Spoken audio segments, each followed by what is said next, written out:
Women Against Abuse is celebrating 50 years of service with Philly's best women chef competition, Dish It Up. It's happening on Thursday, June 11th at the Crystal Tea Room in Center City. This year, step into a groovy 1970s-inspired night featuring delicious bites from top local chefs, an open bar, and the chance to connect with hundreds of changemakers. Best of all, proceeds support survivors of domestic violence.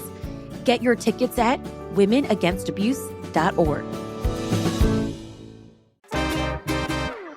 In just about 6 months, voters go to the polls in our politically divided state to vote for either incumbent Democrat Josh Shapiro or the state treasurer, Republican Stacey Garrity. Neither have opponents in the party primary elections, which are next month. So this face-off is in November, but the campaigning and fundraising is well underway. Stephen Caruso, Capitol reporter for Spotlight PA, is here to talk about what issues separate Shapiro and Garrity and where they're getting their money. It's Wednesday, April 22nd. I'm Trinity Marie, and we're talking politics.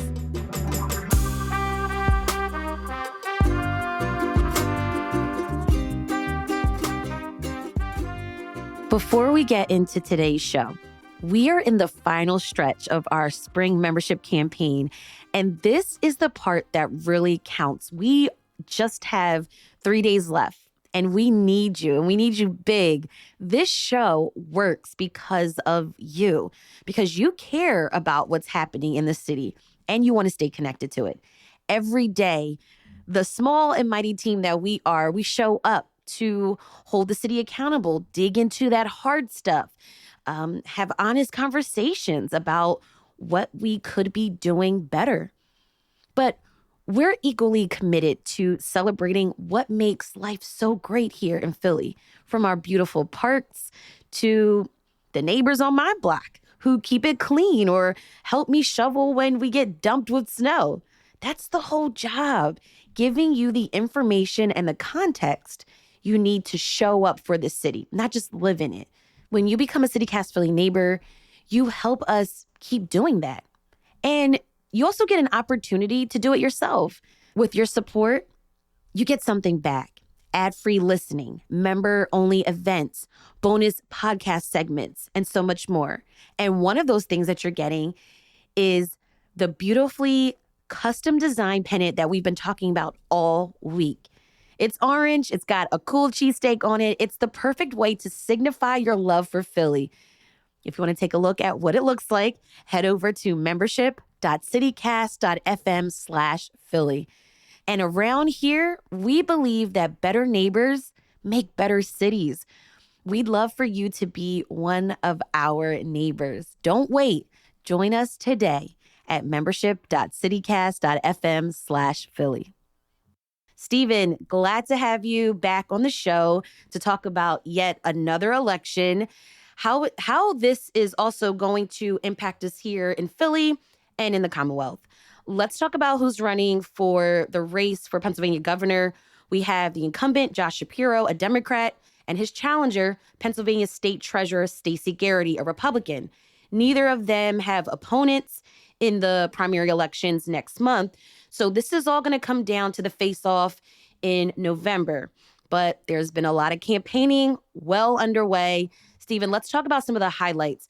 Governor Shapiro, is there anything specific, whether a specific issue or an accomplishment in office that he's been talking about the most on the campaign trail?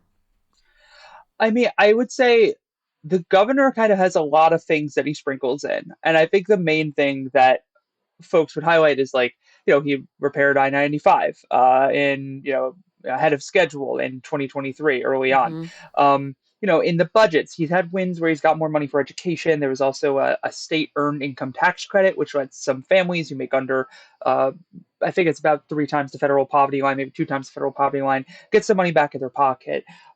He's gotten universal breakfast for children in schools, and he's signed a handful of bills that expand the state property tax rent rebate for seniors, and and some others as well. But when you look at it, like, the governor is also, though, pitched some really big policies in his budget address in his campaign, raising the minimum wage, enacting a non-discrimination for LGBTQ individuals, legalizing marijuana.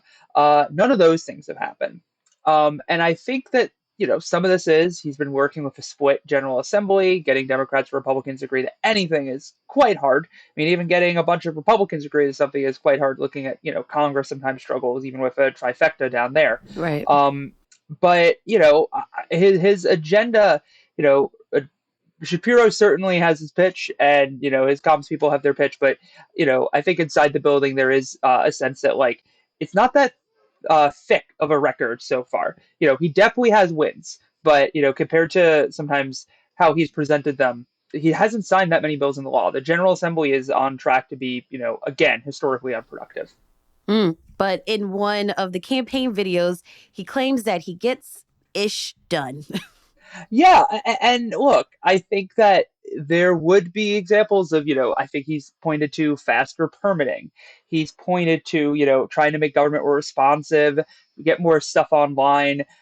Those things matter. Like, I do think it matters for, if you're an average person, you're not paying attention to Harrisburg. Why would you do that? But like where you're interacting with the state government is when you go to PennDOT and you just want to make sure that you can renew your license, easy peasy. Like, and I think some of that stuff had started before the governor. He's also really leaned into, I would say, a lot of economic development, getting money in budgets for grant programs, for things that allow him to hand out money to developers, private companies to help them try to expand in Pennsylvania, handing out tax credits or finding ways to make people eligible for tax credits to have more businesses locate in the state. There's been a lot of that under his watch. And then again, I think raises, the state, its finances are not doing that great. We run a structural deficit. The state regularly spends more money than it takes in. That hasn't been addressed. I mean, that hasn't been addressed for decades, but, so in many ways, a lot of this is just, I think the idea of everyone in Harrisburg, more or less, is we need more economic growth. The governor has really leaned into that. And, some of his budget deals, too, have meant faster permitting. He really likes this idea of a government that's responsive to people. So, for him, I think GSD can often be pointed to in some of the stuff he's done administratively without the legislature. GFD, what is that? Get shit done. Oh, can I say shit? There you go. I'm not saying it. You can say it. Okay, let's talk about the challenger, State Treasurer Garrity. What is her main argument for why Shapiro should be ousted or why she should be in the office instead? Yeah, she's made a few arguments. I would say they kind of are summed up in two ways. One is just she argues the state's not going in the right direction. She points to that issue of the structural deficit. She points to the fact that, economic growth has been, I think, depending on how you look at the numbers, like, you can say that the state's unemployment rate's down and, the GDP of the state is good. Other economists would say, like, state GDP is made up. These lines are more or less arbitrary of the state. It's hard to say something like that. And when you look at some top level items of, like, our revenues are down, school scores are not great, like, and she tries to argue that like the Commonwealth just needs a different set of hands leading it. Democrats have controlled the governor's office since 2015, and she's saying, why not give Republicans a chance to try and expand natural gas drilling, implement school choice, cut spending, reduce taxes.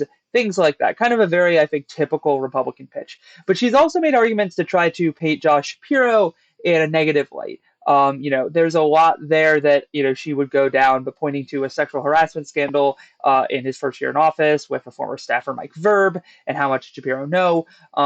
Also pointing to, for instance, some of his fundraising. He's a prolific fundraiser. That's one we'll of talk his about calling that in a little cards. bit. Yeah. Yeah. Yeah. Looking at some of the sources of his money. And that is a very long conversation I'm happy to have. And in general, this idea that he hasn't been that transparent. As a reporter who's covered the administration, I think that's definitely true. I'd also say that, I've written some stories that have, found, that you could make this critique of a lot of Harrisburg. I also think, though, that, like, Shapiro, for instance, hasn't released his public schedule. That was something that was an issue early on that Spotlight found. He also, had transition team members sign NDAs. We've reported on that. So she's kind of tried to, I think, paint Shapiro, who is also a very active communicator, spends a lot of time trying to build his brand, as someone who's like more interested in making himself look good and talk good talk rather than actually get shit done. Interesting. Okay, but Garrity also points out that Shapiro is, quote, more concerned with Pennsylvania Avenue, Mm. meaning down in DC, than solving the problems of Pennsylvania families. What's she getting at there?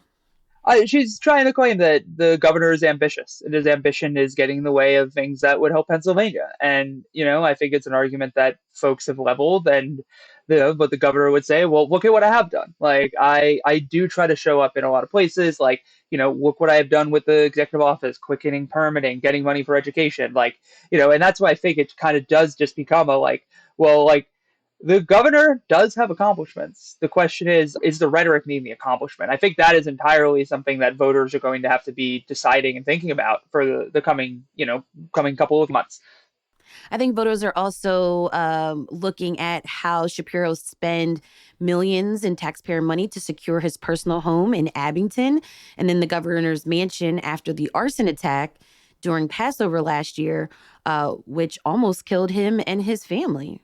Yeah, and I think that for instance, I remember having this conversation with someone with like, Spotlight. We requested the governor's personal schedule in 2023, 2 years before the arson attack. At the time, what he claimed was personal security. He didn't want to release a schedule for fears that it would, you know, let people with ill intent perhaps keep an eye on him and try to commit violence against him or his Right. family. And then lo and behold, 2 years later that happened. So I have seen the critiques of the spending, and I think there's definitely something to that, because there's this idea of like, well, if state dollars are aiding the governors, not just the mansion, which is public property, but like making changes to his private property, there's a real conversation I think to be had there. I know Senate Republicans have introduced legislation to try and basically force for the sale of the property lead to money that paying back the state. Like you have to take money out of the sale to pay back the state for the repairs done. And I think that that's something that I don't think anyone's talking about in the Democratic-controlled House at this point. But and the ethics committee commission, the state ethics commission did approve in a ruling what the governor's doing. But in general, this is something that Republicans are talking about a lot, because when you go down the list, too, he's used the state plane more than anyone. He did expand his comm staff. Like the governor is leading a very aggressive and active administration with a very aggressive and active uh, communication strategy, and I think you can't do that without ruffling some feathers and leading to people asking some questions about, well, like, is this necessary for you to do the job, or is this just necessary for you to make people know that you're there so that you can use that reputation to go do something else? I want to talk more about strategy on Garrity's side. How tied in is she with Trump? She was just at Mar-a-Lago for a fundraiser. It was sold out. Has her loyalty been helping at all along the campaign trail?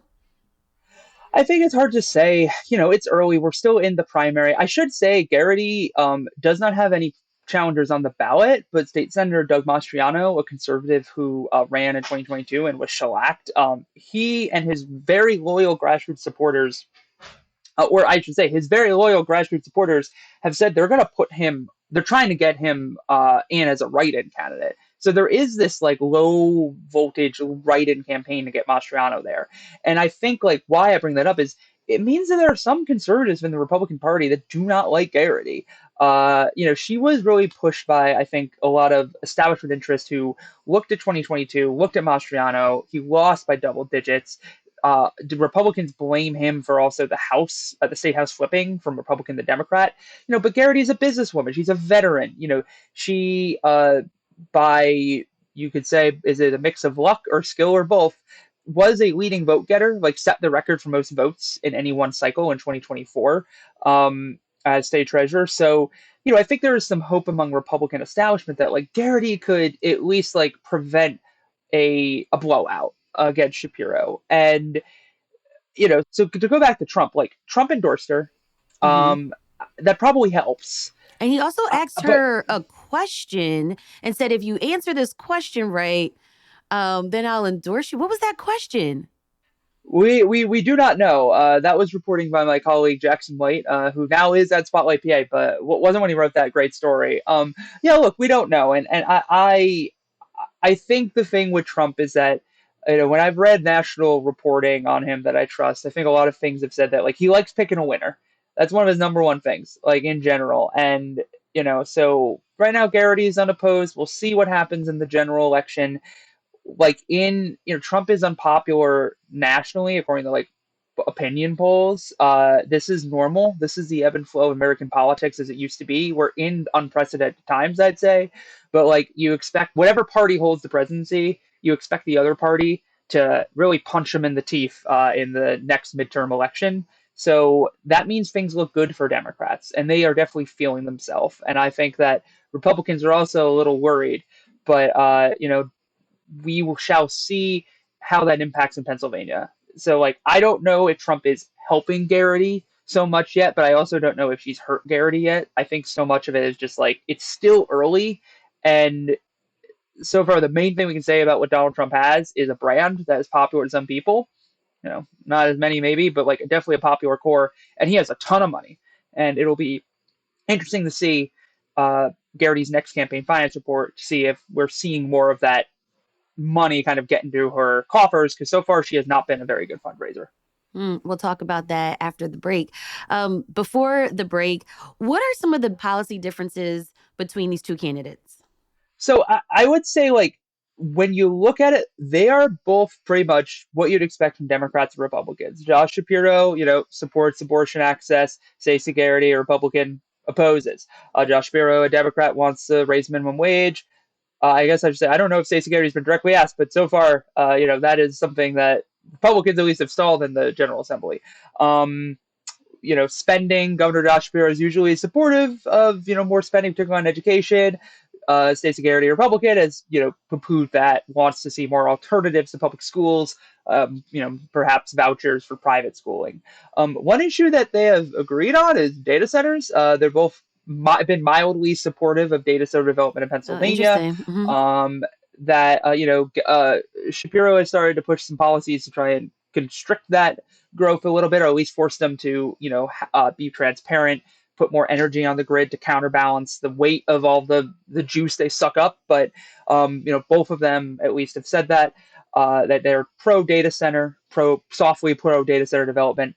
But otherwise, I'd say like they are, and I'm sure both of them have a handful of issues they might we'll see throughout the campaign they might try to separate themselves from the party on. But I would say a lot of it is about what we come to expect from Democrats and Republicans. State politicians don't always get Philly. And we saw last year with the funding debate around SEPTA. Do you know how each of these candidates would be better or worse for Philadelphians policy wise? Or how much of Philly does Shapiro know? How about Garrity? Well, here's the thing with being a politician. You want everybody to like you. That's the job. You got to get as many votes as you can. Josh Shapiro is from, Abington, suburban Philly. So he's a Philly sports fan, for that's worth. I mean, more funding for public transit is something that he's talked about. He put in his budget. He didn't get it last year. In fact, he, pushed to instead just use capital funds when it looked like the General Assembly wasn't going to move. That is still an issue. There's enough funding to get SEPTA through the next like 2 years or so, get through America 250 in this year. And I think Shapiro does try to, when I talk about economic development, he's really interested in redeveloping South Philadelphia. I think it's called the Bellwether District. He's made sure that there's more money for education. A lot of that money goes to Philly. As for Garrity, I think when it comes to public transit, she has, like many Republicans, been skeptical of trying to put too much more money into SEPTA. That money is coming from sales tax revenue. And as I said, the state's running a structural deficit. So there's concern about if you put too much more money into transit, it'll hurt other parts of the budget, or we just got to replace it and find more money for the state to, pay schools, pay for healthcare, pay for cops, go down the list. She's also, I believe, talked about, for instance, I want to say last year when President Trump was putting National Guard or talking about deploying them to cities, she said that was something she was interested in. Um, you know, uh, how well she knows Philadelphia, again, I can't speak to. But I think that overall, this is like the debate we're having in society is like, is it a more free market approach that's going to help? Is it more government intervention? Is it somewhere in between? And which candidate actually understands how the gears of power work to make things change in a dramatic way, or is it we have to do marginal changes because that's all you can get in a swing state like Pennsylvania? All right, we've got more on this after the break.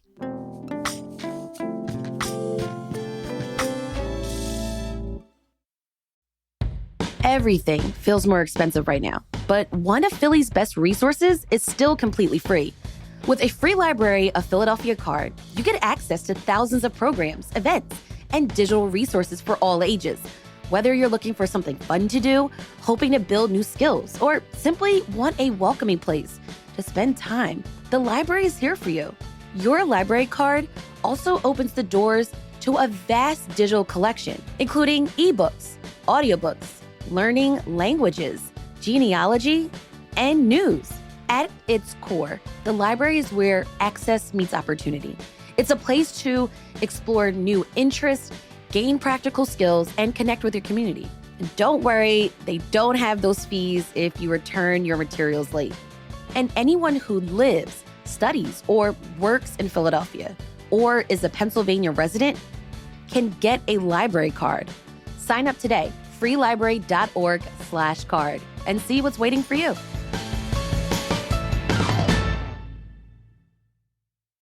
Life gets busy, and it's easy for fitness and well-being to just fall off. But City Fitness feels like a place that actually fits into your routine instead of disrupting it. City Fitness isn't just a gym. It's where people in Philly build a routine and feel a part of a real community.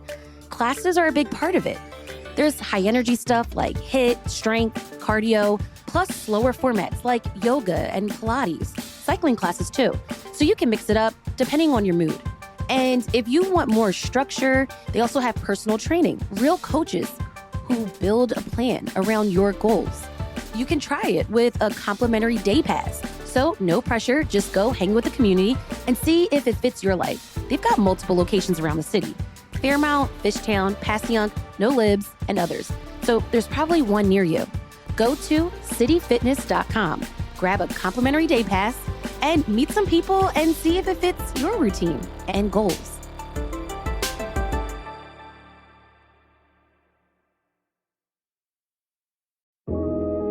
Hey everyone, it's Abby Fritz, senior producer here at CityCast Philly. We're in our spring membership campaign, and we have something really special for new neighbors who join over the next 2 weeks. So you've probably seen Oxford pennants, those felt wool pennants. They're on Instagram, or maybe they're hanging at your favorite local spot. They're so cool, American made, and really add to a space. So this spring, they made one just for us, for this city, as a celebration of everything we love about it. It's orange, it has our city name front and center, a cheesesteak icon, and it says, "I live here on purpose." Because we do. These are handcrafted in Buffalo, New York, and they're designed specifically for CityCast Philly. You're not gonna find them anywhere else. So hang it in your home, your office, anywhere you wanna remind yourself and everyone around you that you love this city with all of its quirks, all of its delights, and that you want to be a part of making it better. And when you become a CityCast Philly neighbor, you're also gonna get ad-free listening, invitations to member-only events, and so much more. It's $10 a month or $100 a year, and it goes directly to supporting this show and the team of locals who make it. So join before April 24th to get the pennant at membership.citycast.fm/Philly. That's membership.citycast.fm/Philly. We'll see you around the neighborhood. All right, let's talk about that money, because that's super important when running, especially in this race. I saw that Shapiro has raised so much more money than Garrity. What's up with that? Yeah, well, let me just start by saying money isn't everything in politics. It isn't. There are well-funded candidates who fall on their face. That's true. And there are candidates with not a lot of money who can bootstrap a campaign and win on the grassroots. But with that said, money makes it way easier because then you can pay staff, you can pay the travel, you can pay for ads, you can pay for mailers. Heck, you can buy yourself a nice dinner at the end of a long day. Like, it is helpful. So with that all said, though, Josh Shapiro is a really incredible fundraiser. Almost everyone I've talked to notes that in Democratic, and I think there's even begrudging respect for Republican politics. Sources had told me that he had a phone call with donors at the beginning of this year where he set a soft goal of trying to raise 90 to 100 million for this year. That would set a record for Pennsylvania politics in a single cycle.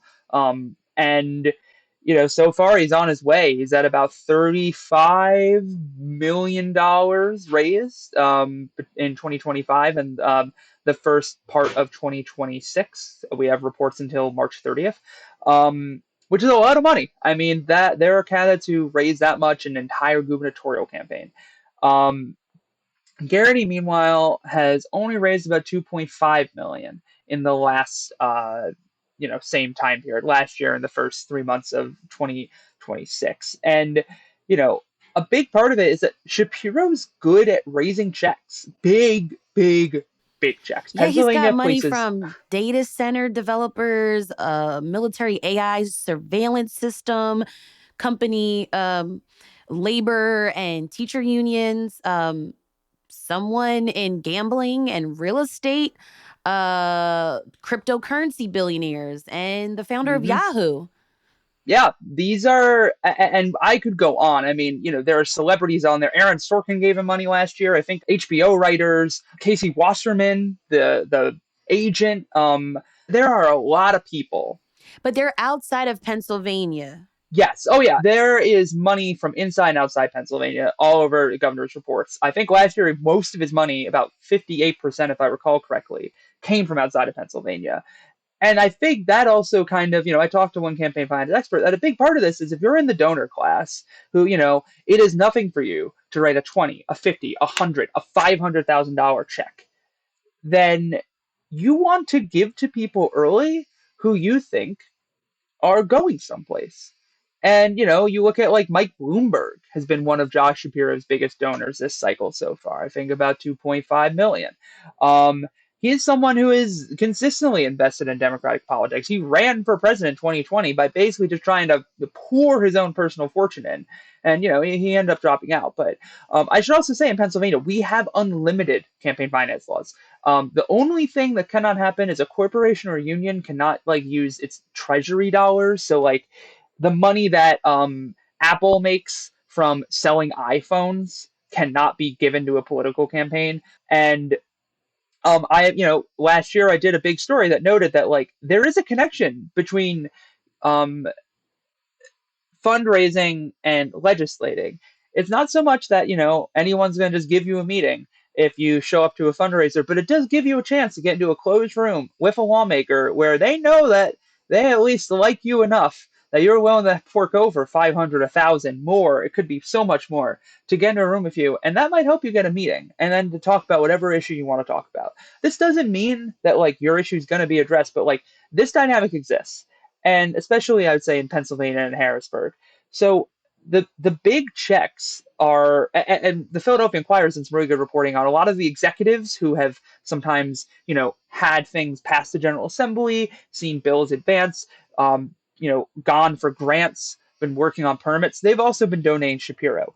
There is no smoking gun that any of these checks directly led to an action from Shapiro, from a state legislator, leader, from anyone.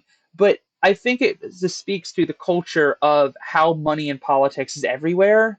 And, I think you could argue that it's also half of why kind of Harrisburg is maybe as slow as it is to react to problems. All right, let's talk about Garrity's donors. Majority of her fundraising dollars actually came from donors within Pennsylvania. Tell us about some of those. Yeah, so she's taken money. Her single biggest donor is $250,000 from University City Housing, which is the firm owned by Mike Karp. He also owns a West Philadelphia charter school network, Belmont. He is a consistent funder of Republican politics because his connections to school choice. But other than that, FWs have this pretty quick fall off because, like I said, she's been raising a lot of money from small donors. Josh Shapiro has more small donors because he simply has more money. But I would say, more of Garrity's money is coming from these small donors. After Mike Karp, you have Robert Asher, or Bob Asher. He is a longtime Republican power player. His family owns Asher Chocolates. He's been a long time player in Republican politics. My understanding is that there's been reporting that says that like he helped kind of convince Garrity to run, and so he's provided money. After that, you just keep going. What you see are a lot of business interests, like particularly Republican business interests. Manufacturing executives, PACs that combine money from a lot of establishment business interests in, sometimes connected to suburban Philadelphia or northeastern Pennsylvania, like the Scranton area, and a handful of other just like Republican groups at large, including one PAC connected to Jeff Yass, the billionaire stock trader who gave her Garrity $10,000. But like again, it's interesting because Shapiro's the big money guy. He's the one who has consistently been bringing in $500,000 million checks. Garrity has only raised 2.5 million in total. So what does that tell us about why a donor outside of PA cares so much about who is our governor? I think I would say is that like Pennsylvania, in the mind of national political figures, has almost a mythical aura.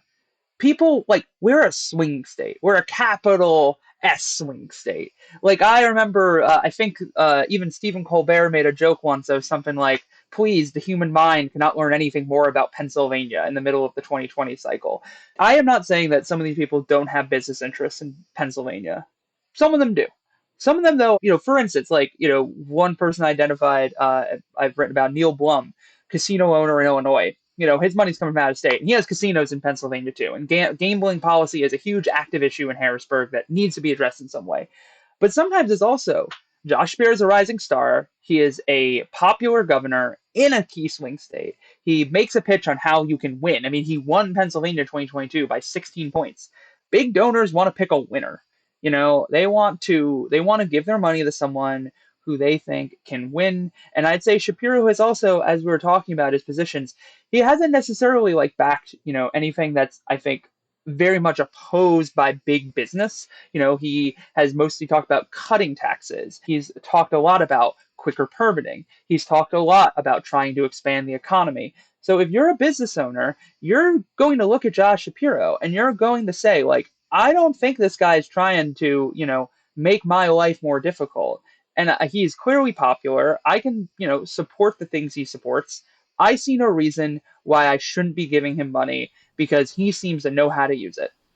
Okay, so it seems like from what we talked about so far, Stephen, it seems like this race most definitely is going to be spending big money. But, and to your point earlier, if you have, a large wallet, you can buy ads, you can buy mailers. I haven't seen a ton yet. So do you think that's going to pick up?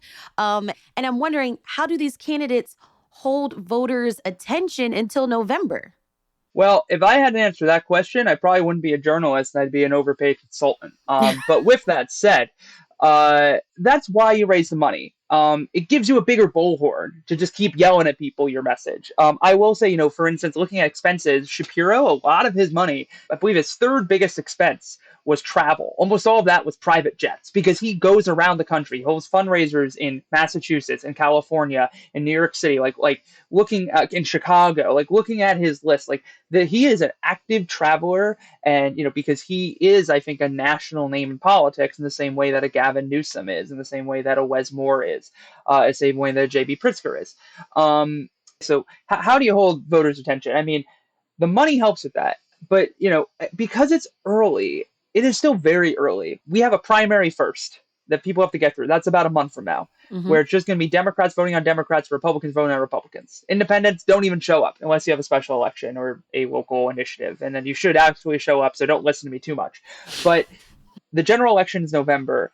The rule of thumb in politics is like that campaign season really starts after Labor Day.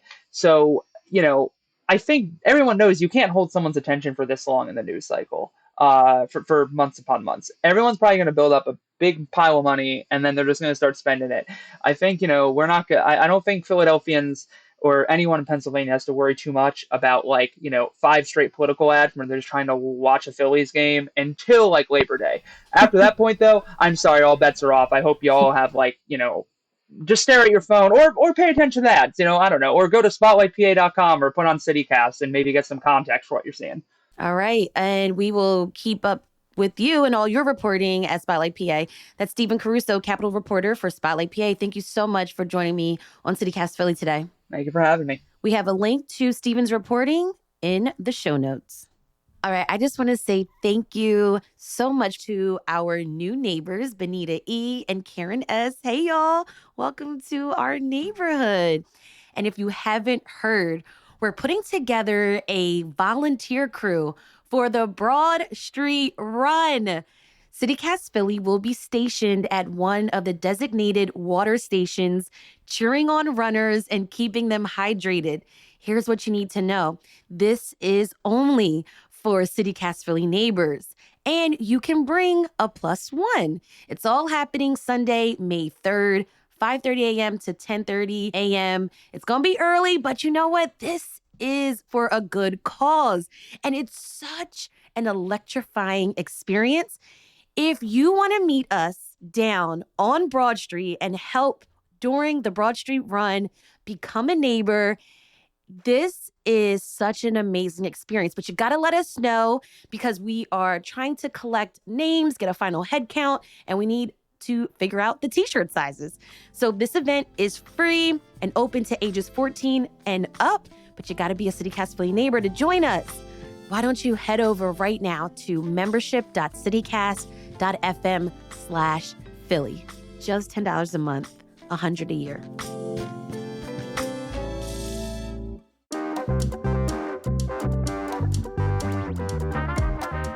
That's all for today here on CityCast Philly. If you enjoyed this episode, please share this with a friend. Also, rate the show, leave us a review, and hit that subscribe button.